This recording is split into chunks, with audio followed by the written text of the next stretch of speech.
Assalamualaikum warahmatullahi wabarakatuh.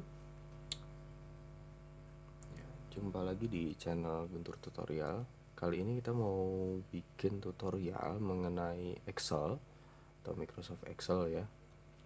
Ini ada 13 formula yang sering banget dipakai di dalam Excel. Ini sering banget nih formula ini dijumpain di aktivitas-aktivitas perkantoran. Ya. Oke, di sini bisa dilihat untuk formula-formula apa saja yang akan saya coba jelaskan secara singkat di kali kesempatan ini ya. Nah, untuk sebelumnya, bagi kalian yang belum subscribe, silahkan subscribe dengan menekan tombol subscribe di bawah, dan jangan lupa untuk bunyikan loncengnya biar kalian selalu mendapatkan update terbaru dari video di channel ini. Ya, langsung saja kita ke formula yang pertama ya, yaitu sum. Oke, kita di sini udah punya contoh beberapa penggunaan sum. Sorry, ini mouse-nya agak aneh dikit nih. Oke, ini contoh sum ya, contoh sum yang sederhana. Sum itu adalah penjumlahan ya. Nah, ini bisa kalian lihat di sini bentuk rumus sum itu. Jadi cuma sama dengan sum angka ditambah angka. Ini bentuk-bentuk awal ya, bentuk dasar. Di dalam Excel sendiri kalau untuk sum itu nggak perlu adanya penulisan sum ya. Jadi nah kayak gini contohnya, kita bisa langsung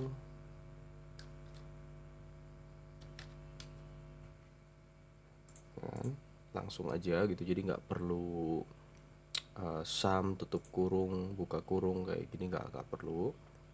Nah, kalau dalam penerapannya di tabel itu bisa kita lihat di contoh yang ini ya. Misalnya kita punya tabel nih seperti ini, nilai ada tabel baik itu nilai siswa misal contohnya atau apa ya. Nah, untuk penjumlahannya sendiri bentuknya kayak gini ya. D7 ini titik 2, itu titik 2 melambangkan sampai ya. Jadi kita akan menambahkan dari D7 itu dari D tabel D kolom C,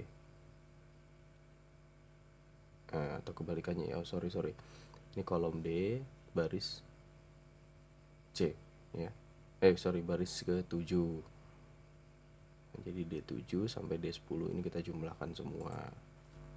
Nah, setelah menekan enter kita dapat nilainya nih 330 ya. Sebenarnya sih untuk di Excel sendiri itu sudah ada yang sederhana ya, maksudnya sudah dikasih oleh Excel ya bawaan.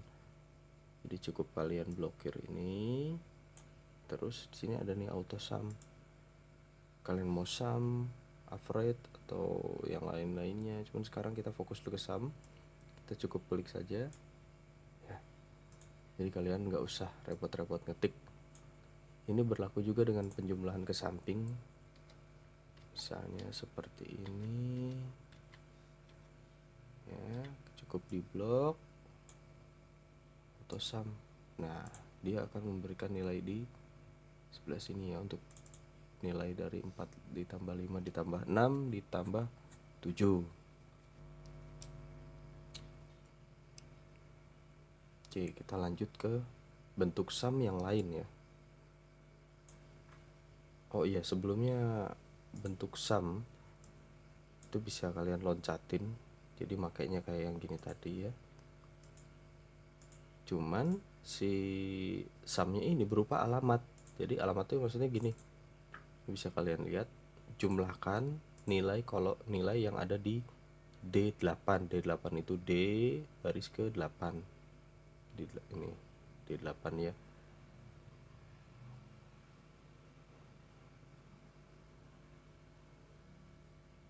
D8 ditambah D10. D10 itu yang ini, ditambah D7, balik lagi ke atas. Nah, itu aja. Ya maksudnya ini alamat suatu sel ya, ada di kolom ke D baris ke 7 ya. Oke, sekarang kita ke sum if. Sum if itu apa ya, jumlahkan jika ya. Jadi seperti persyaratan tertentu ya. Misalnya kita punya tabel, ini punya tabel di mana jika seseorang mendapatkan nilai A itu hadiah, dia punya hadiah itu 50.000. Jika nilai B dia akan dapat hadiah 20.000 ya. Nah, lanjutannya ini di sini nih mulai nih fungsi si sum if tadi. Nah, sum if itu bentuknya kayak begini. Jadi sum if ini kan kelihatan ya begini. Kita lihat dulu bentuk penulisan dari si sum if ini. Sum if rank itu dimana sih yang kita mau cari ya, kriteria, dan sum rank dimana kita menjumlahkan atau apa yang kita jumlahkan. Oke, kita mulai dari rank ini maksudnya rank pencarian ya. Rank pencarian itu kan di sini nih, D19 sampai D22. Oke, kita contohin aja langsung. Misalnya sum if ranknya kita cari di sini. Kriterianya yang kita cari tadi apa sih? B, dan apa yang kita jumlahkan sini.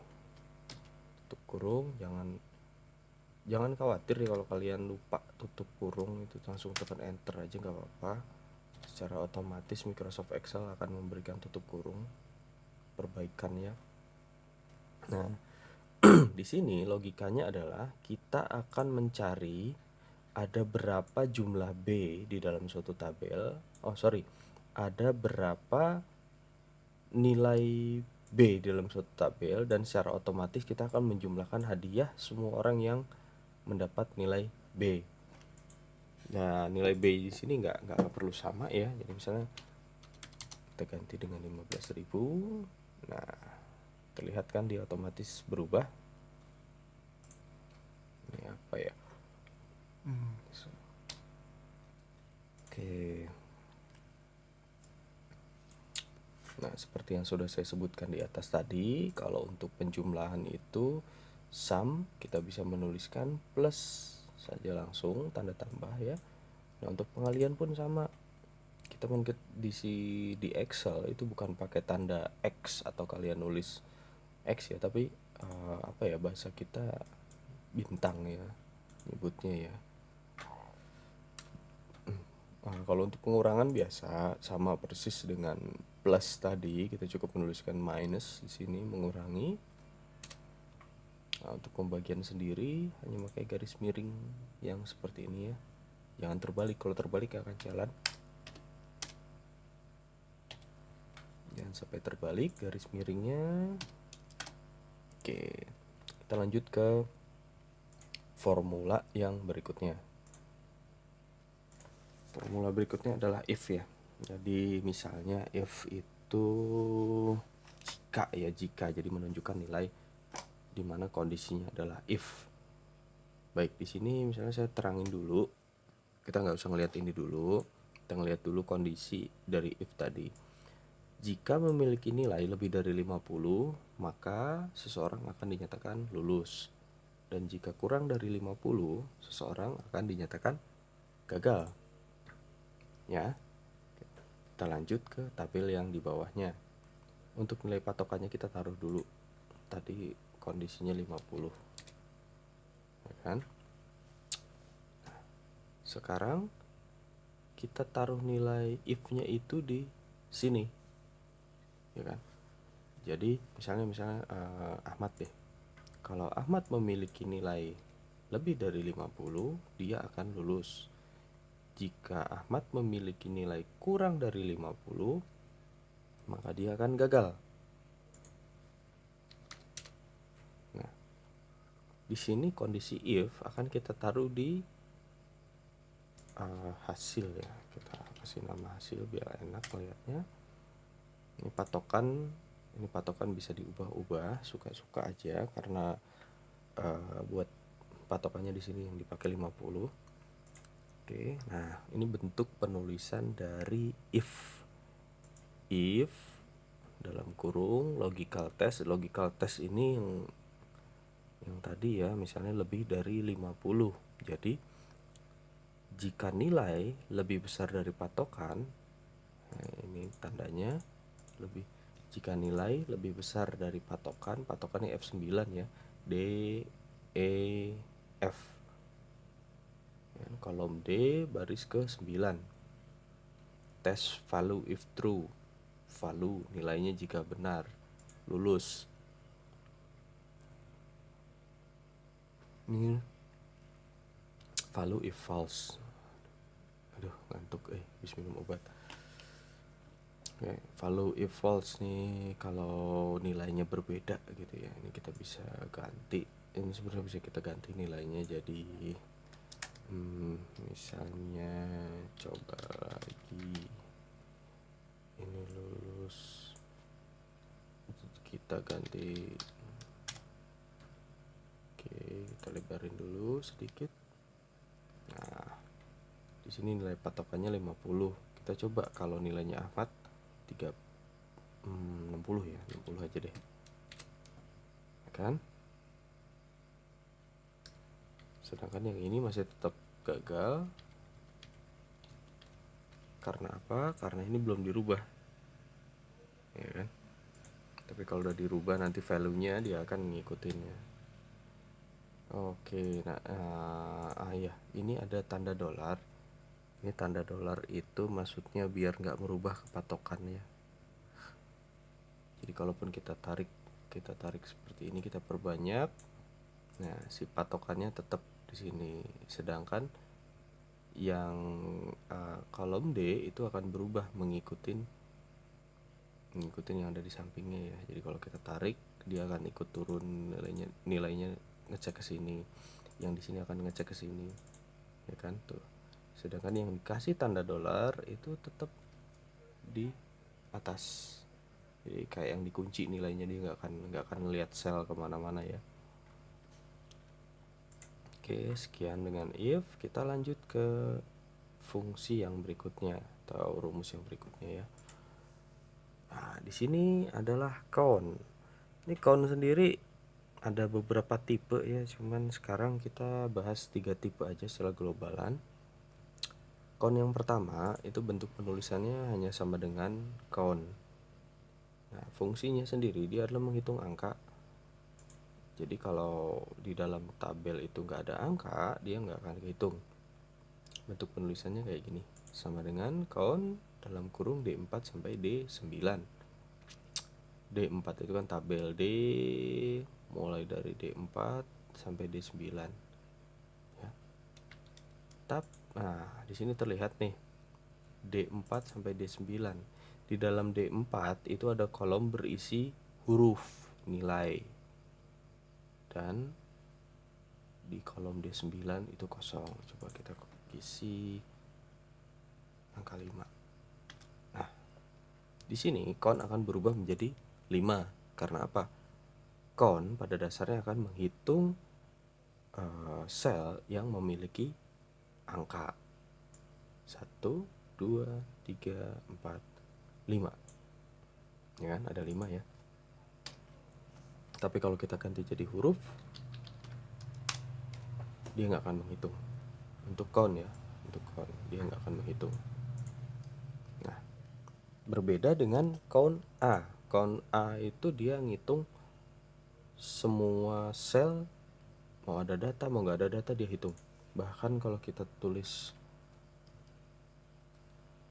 Unicode karakter ya, jadi karakter yang entah artinya apa, dia akan tetap dihitung.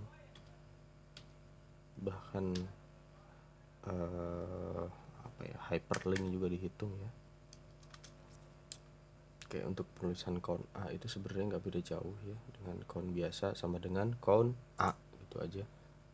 D4 sampai D9 ini area pencarian. Oke, berikutnya adalah kondisi count if. Count if ini agak-agak mirip dengan yang if tadi ya, atau dengan sum if ya, malah lebih dekat ke sum if ya kata saya. Jadi di count if itu hitung jika. Jadi misalnya nih, untuk contoh, hitung berapa orang sih yang lulus. Misalnya kita kasih keterangan gagal 1 orang ya. Nah, di sini conif bentuk penulisannya kayak gini ya, sama dengan conif E5 E8 E15.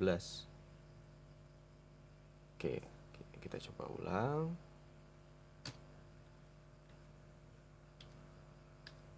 Conif ring itu kita pencariannya di mana? Kita nyarinya di sini. Sorry.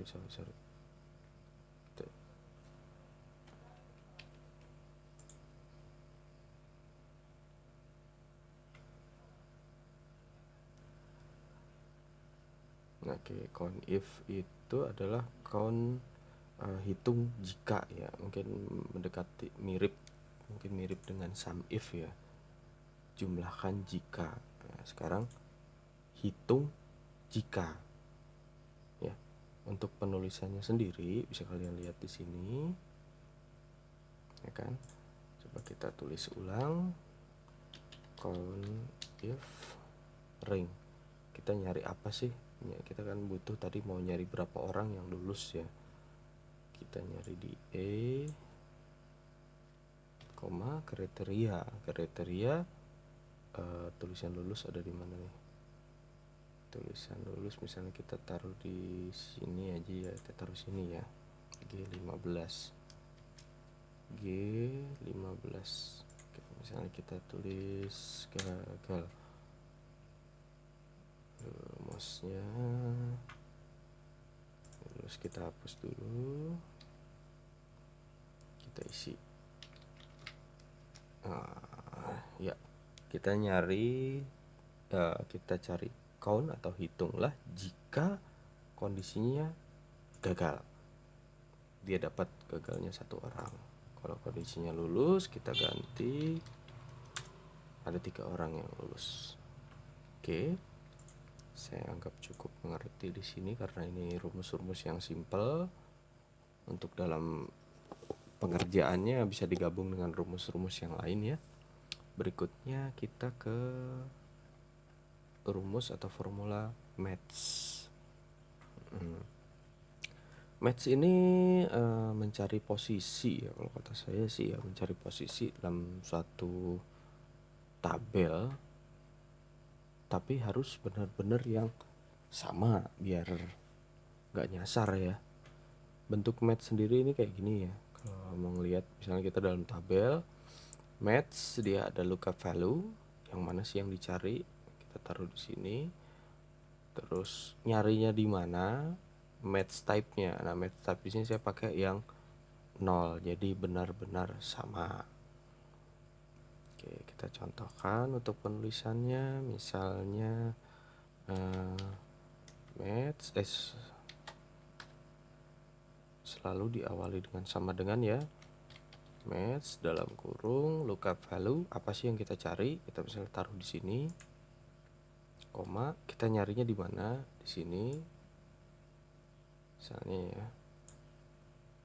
Terus nah, di sini kelihatan kan less than. Kalau less than saya agak-agak kurang presisi ya. Kita kalau buat mencari kata-kata begini lebih baik pakai yang exact match. Jadi kita tambah 0. Oke, di sini dia belum muncul karena apa? Di sini masih kosong ya. Jadi dia bingung apa yang dicari. Oke, kita coba masukkan nama Anton. Oke, di situ terlihat nama Anton posisinya ada di nomor 3 dalam tabel tersebut. 1, 2, 3 ya kan. Kita misalnya kita tambahkan Anton S, dia nggak akan muncul karena kita pakainya yang match type-nya di 0. Kita coba kalau less than, dia akan tetap memunculkan Anton. Kenapa? Karena kita pakainya less than, jadi mirip-mirip sedikit gitu, jadi nggak bener harus mirip. Kalau kita pakainya yang greater than, harusnya nggak akan muncul. Karena apa? Dia ngarepin sesuatu yang lebih ya.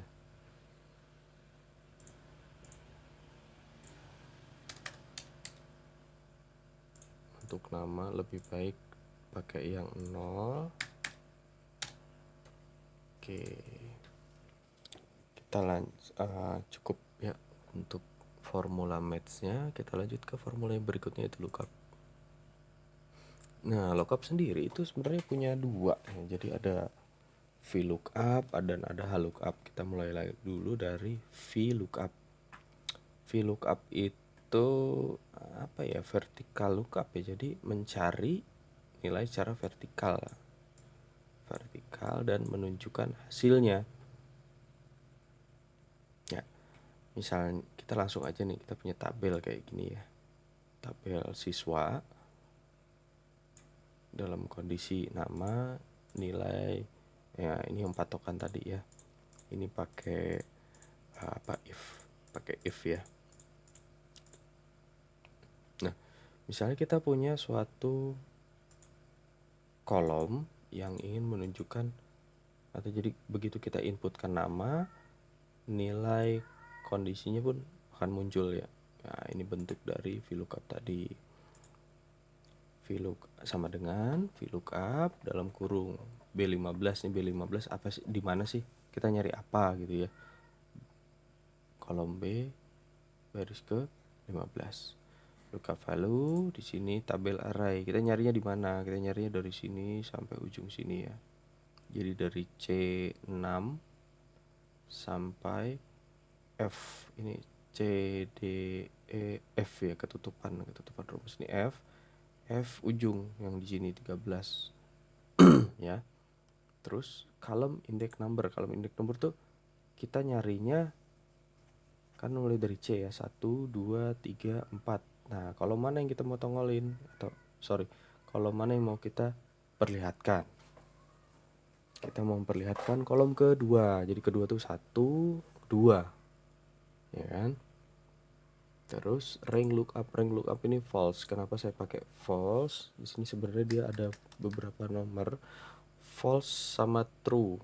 Kita pakainya false aja, jadi benar-benar sama. Ini penting ya, jadi takutnya ada angka-angka yang mirip atau karakter yang mirip.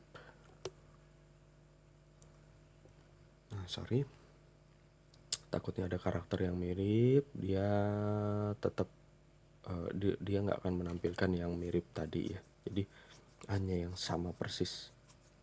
Oke, misalnya kita contohin di sini, kita mau VLOOKUP ke value itu dari sini sampai sini.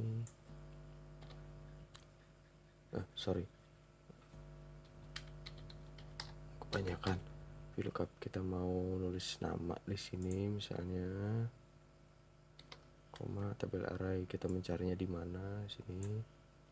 Kolom index number, misalnya kita yang mau munculkan itu kolom ketiga ya, kan kita mencari dari 1, 2, 3.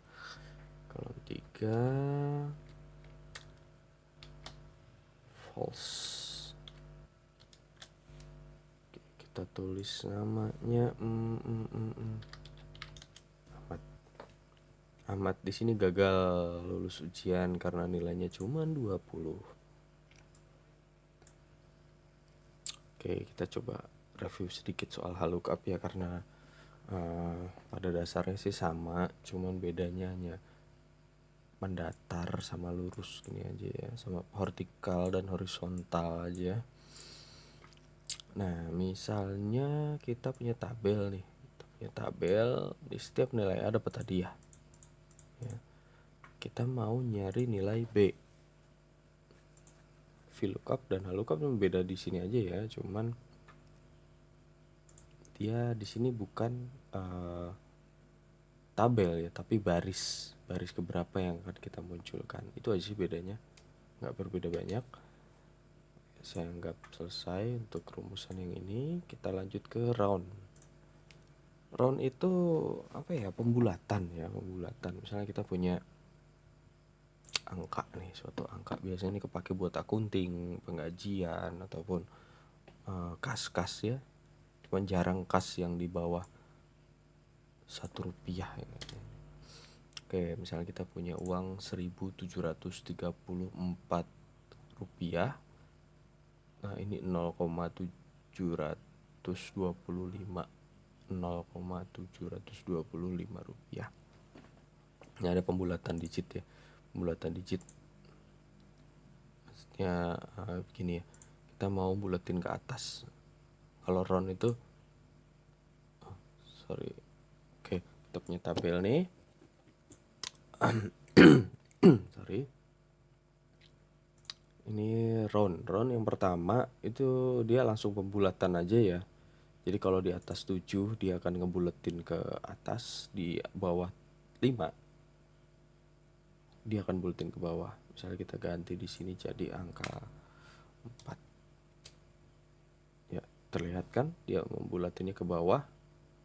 Kalau kita ganti jadi angka 5, dia pembulatannya ke atas. Jadi angka 4 di sini dibulatkan ke atas. Tapi jika kita berhadapan dengan kondisi yang mengharuskan angka tersebut di round turun atau di bulatan turun, kita baru manfaatkan round up atau round down. Ya, misalnya kita kita bentuk penulisannya round up ya. Kalau round tadi kan cuma round dalam kurung C2 berapa digit belakang yang kita bulatkan. Di sini kan digit 52 yang diambil ya. Oke, kita kalau ke round up berapa digit sih yang dibulatkan gitu ya. Misalnya kita mau bulatin 4 digit. Nah, kelihatan kan?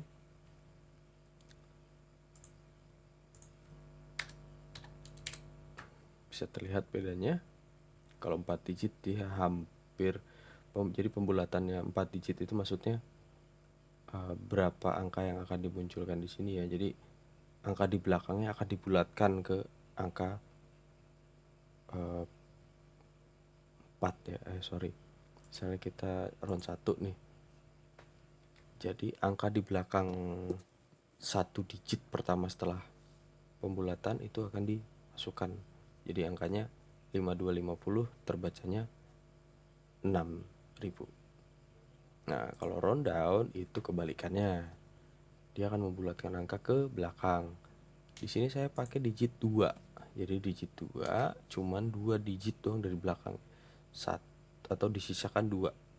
0,52 yang belakangnya dibuletin. Jadinya nilai 50 ini akan hilang. Trim ini biasanya trim sama clean ya. Trim dan clean ini biasanya dipakai buat di database ya, karena ada aja orang yang pakai data Excel untuk database ya, terutama yang fungsi simpel-simpel ya, kayak di kas yang nggak butuh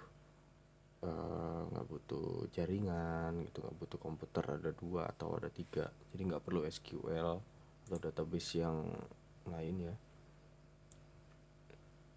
Trim di sini ini buat menghapus spasi ya sebenarnya ya. Misalnya contohnya gini nih, kayak kita punya karakter, ini spasinya kita tambahin ekstra banget, kita kasih bonus aja, harusnya seperti ini. Cuman kalau sudah di trim kolom trim sel di C5 ya, C5 di sini ya, hasilnya adalah kayak gini. Kalian nggak percaya, saya tambahin kata-kata. Oke, nggak terlalu keren sih ya fungsi ini ya, cuman perlu juga buat database, inputan database ya. Misalnya kayak di penulisan nama itu kan nggak boleh terlalu banyak spasi. Terus kalau misalnya kita mau kirim data ke bank ya, takutnya spasi ngaruh gitu loh, ngaruh ke angka nomor rekening atau nama ya. Oke, kita lanjut ke clean. Clean itu contoh pengaplikasiannya kalau kita habis copy paste biasanya dari web ya, dari web pastein ke Excel. Suka ada aja karakter yang cukup aneh gitu bentuknya ya, dan kira-kira itu bisa dibuang. Nah, kita cleanin aja kayak gini. Ini saya manfaatin rumus ya buat bikin buat bikin rumusnya.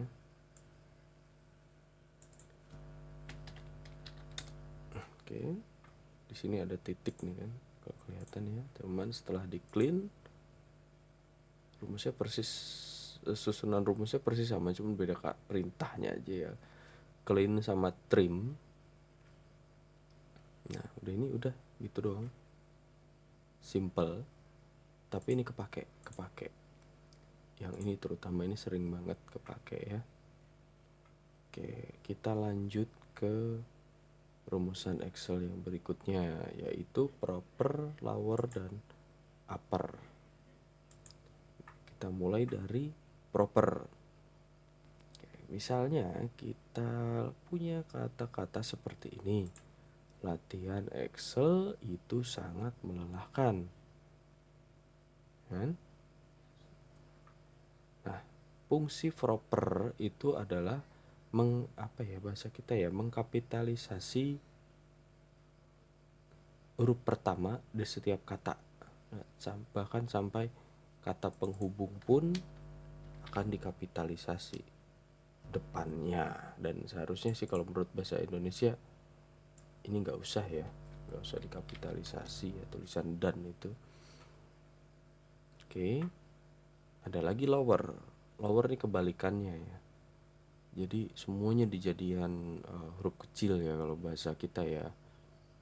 Kalau bahasa bule lower case, upper case gitu aja ya.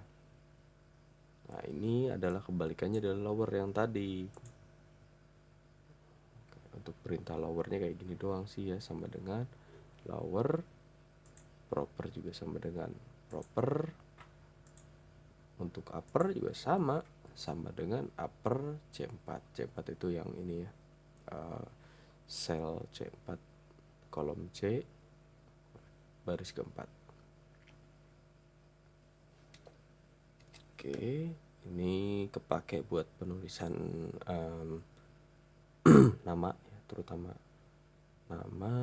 Terus banyak hal lagi yang mengharuskan kita menggunakan upper atau proper ya. Oke, kita lanjut ke rumus yang berikutnya. Kita punya average, minimum, dan maksimum. Oke, kita misalnya punya tabel nih, kita mau nyari nilai rata-rata. Ini kepake banget kalau apalagi kalau yang pernah jadi guru ya, pasti sering banget nih kepake. Kita rapiin dulu biar enak. Oke. Ini average, berapa sih nilai rata-rata ya. Untuk rumusnya sendiri kayak gini, sama dengan average D5 sampai D8. D5 sampai D8 ya. Setelah di enter akan dapat nih hasil nilai rata-ratanya ya. Terus mencari nilai minimum, kita cuma mengetikkan min D5 D8. Jadi yang paling kecil itu siapa sih? Paling kecil berapa nilainya ini ya. Untuk maksimum adalah mencari nilai tertinggi di dalam satu apa ya disebutnya ya, kolom pencarian ya. Sebenarnya sih udah ada ya di sini, kayak yang sum tadi. Di sini ada average, count number, maksimum, dan minimum ya. Tapi terkadang kan kita butuh rumus manual juga ya, apalagi kalau mengandalkan auto gini paling nilainya hanya ada di sekitaran sini dan sini aja. Jadi kalau pakai rumus manual kita bisa naruh di mana aja ya, bahkan di sini sekalipun bisa ya. Kita lanjut ke rumus yang berikutnya. Kita punya concatenate. Nah, concatenate ini adalah penggabungan isi kolom. Sebentar.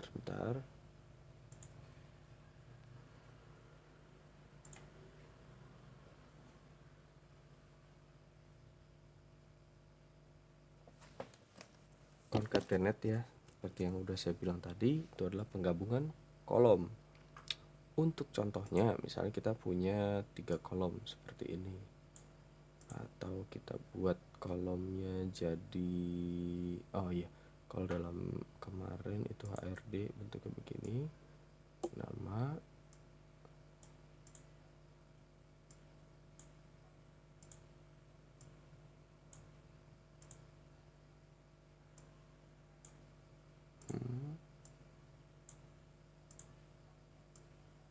yep.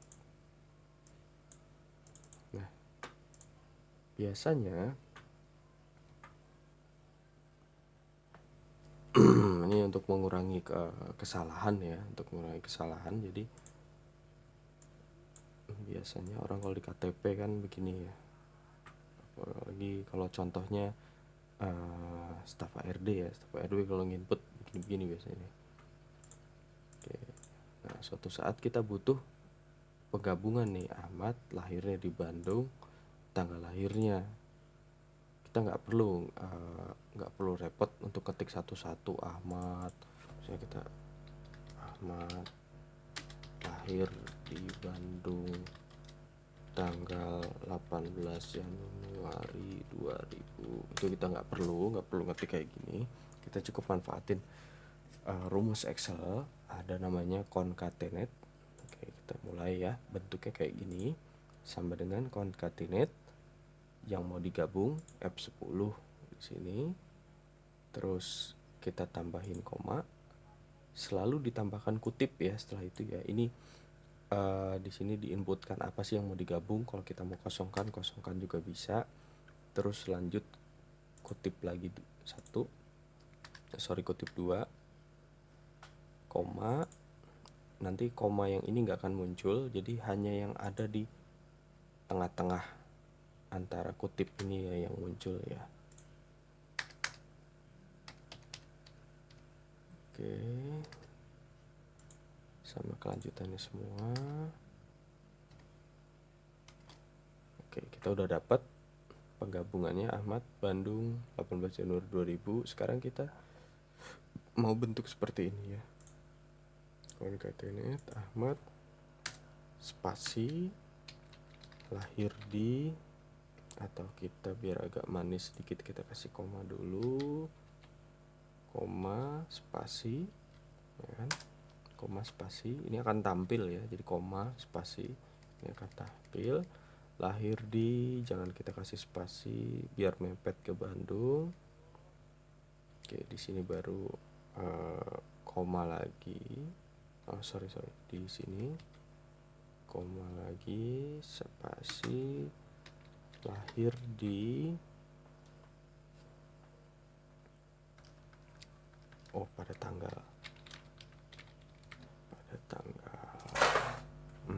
kelihatan kan? Di sini ada yang salah. Setelah di, saya nggak ngasih spasi. Oke, terlihat kan? Oke ya. Sekarang kita ke fungsi yang berikutnya, yaitu left, right, dan mid. Oke, fungsi ini sebenarnya sih buat database juga ya, atau kalau misalnya kita mau buat kayak apa ya, pengambilan beberapa karakter aja sih ya intinya ya. Misalnya kita punya kata-kata seperti ini, ambil beberapa karakter saja. Kita mau ngambil 7 karakter dari kiri itu dari A ya. Kita cukup menulis kayak gini aja, left C4 tuh di mana sih kata-kata yang berada. Kita mau ngambil berapa karakter, 7 misalnya. Jadinya kayak gini, 1, 2, 3, 4, 5, 6, 7 karakter terambil. Untuk kalau mengambil dari kanan, perintahnya kayak gini, sama dengan right dalam kurung C4, 7 tutup kurung. Ini nggak pakai kurung tutup juga nggak apa-apa ya, seperti biasa. Kalau lagi lupa atau males langsung enter aja, yang penting kurung buka. Kalau kurung buka nggak ada, dia suka nggak mau, ya kan?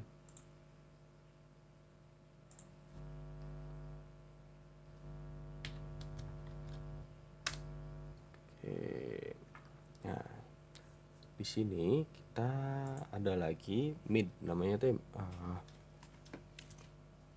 tengah ya. Jadi ambil karakter di C4, mulai dari berapa karakter. Jadi kalau dibaca nih biasa kalau bule itu kebalik-balik ya. Mid, cari di kolom C4 5 karakter dimulai dari karakter nomor 2. Kita ngambilnya 5 karakter dimulai dari nomor 2. Karakter kedua itu adalah M. Jadi M, B, I, L, spasi. Ini spasi tetap dihitung ya. Jadi 1, 2, 3, 4, 5 karakter. Nah, hasilnya kayak gini. Oke, kita lanjut ke formula yang berikutnya. Karena ada namanya repertoire ya, atau pengulangan. Ini biasanya kalau di habis pemilihan gitu ya, ada namanya turus. Kalau kalian nggak tahu lokasi turus itu ada di atas enter. Untuk ngaktifinnya kalian pakai spasi. Turus yang biasanya logonya begini, kalau ditekan spasi dia jadi lurus begini ya, atau turus sebutnya, bukan kurus atau bukan tirus ya, tapi turus. Nah, format pengulangan tuh kayak gini ya. Misalnya repeat atau ya repeat ya. Misalnya apa sih yang mau diulang gitu kan, di sini ya B6, B baris ke 6. Number timesnya kita ngulang berapa kali.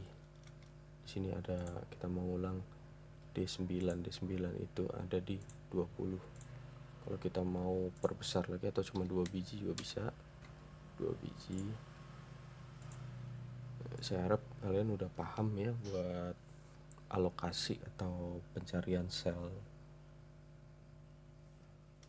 Nah, untuk turus tadi yang ini, misalnya kita mau pemilihan ketua OSIS atau pemilihan ketua bipartit gitu, mau ada 50, 500 juga bisa dia.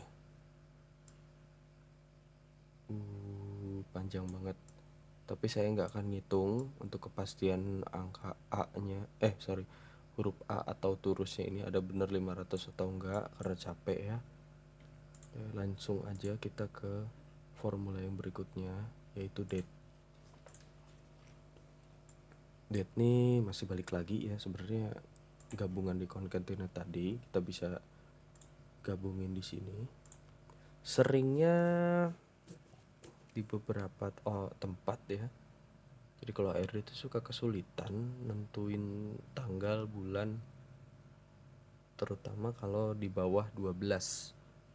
Kalau misalnya kita melihat data seperti ini ya, 01 11 89.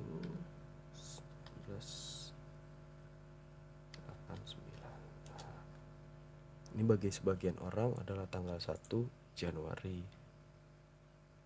Oh, ini mah gampang ya. Sorry, misalnya kita, nah ini ada yang baca 1 Mei. Ada juga mungkin yang baca, kalau beda-beda negara kadang-kadang beda format ya. Ini ada juga yang baca Januari 5. Nah, untuk itu kita pakainya dipisah aja kayak gini. Tanggal, bulan, tempat, terus kita concatenate di sini nantinya bisa, atau pakai fitur date F5. Nah, kalau di sini kan jelas nih year, month, day ya, untuk penulisan format. Oke, sekarang kita misalnya kita punya data seperti ini ya. Kita punya data, kita butuh ngambil tahunnya aja. Ini bisa. Oke, dengan penulisan seperti ini ya, sama dengan year C4. Kan kalau kita mau ngambil bulannya doang, kita tulisnya month C4. C4 itu ini ya, jadi data yang dicari. day itu tanggal, di tanggal berapa orang ini lahir ada juga, ya kan? Oke. Udah mulai pusing? Belum? Mau lebih pusing lagi? Subscribe dulu kalau pengen lebih pusing, ya. Oke, sekian dulu tutorial kali ini untuk 13 fungsi Excel yang sering dipakai di perkantoran. Sampai jumpa lagi di tutorial berikutnya, tutorial yang selalu bikin pusing. Oke, terima kasih atas perhatiannya. Wassalamualaikum warahmatullahi wabarakatuh.